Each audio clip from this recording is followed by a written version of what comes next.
Hello kids, welcome to our channel kids Bible stories. बच्चों, last story में हमने देखा कि यकूब ने इसहाक की बरकत ले ली। इस वजह से रिबका ने यकूब को अपने भाई लाबन के घर जाने का बोला। इसहाक ने यकूब को बुलाया और उसे बरकत दी और उसे ताकीद की कि तू केनानी लड़कियों में से किसी से ब्याह ना करना। तू उठ और अपने मामू लाबन की बेटियों में से एक को ब्याह ला और खुदावंद कादरे मुतलिक खुदा तुझे बरकत बख्शे और तुझे बहुत बढ़ाए कि तुझसे कौमों के जत्थे पैदा हों। और यकूब हरान की तरफ चला। सूरज गरूब होने पर यकूब एक जगह पहुंचा और जहां उसने रात बसर की। उसने सर के नीचे एक पत्थर रखा और सोने के लिए लेट गया। उसने ख्वाब में जमीन से आसमान तक एक सीढ़ी जाते हुए देखी।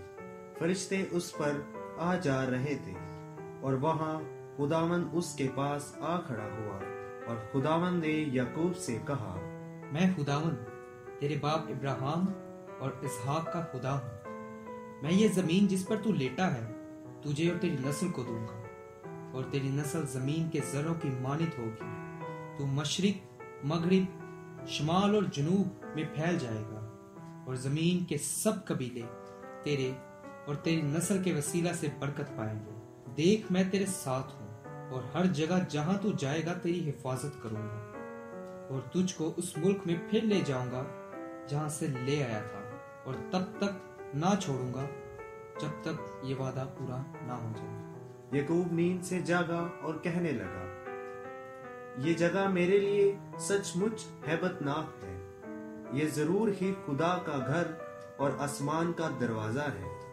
उसने वो पत्थर लिया जो उसके सर के नीचे था और उसको वहां उस जगह की पहचान के लिए सतून की तरह खड़ा किया और उस पर तेल डाला। उसने उस जगह का नाम बैतेल रखा, जिसका मतलब है खुदा का घर।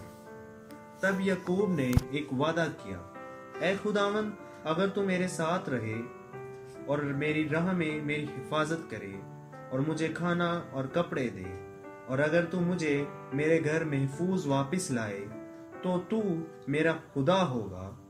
मैंने उस पत्थर को यहाँ खड़ा किया ताकि पहचान हो के ये तेरी इबादत की जगह है।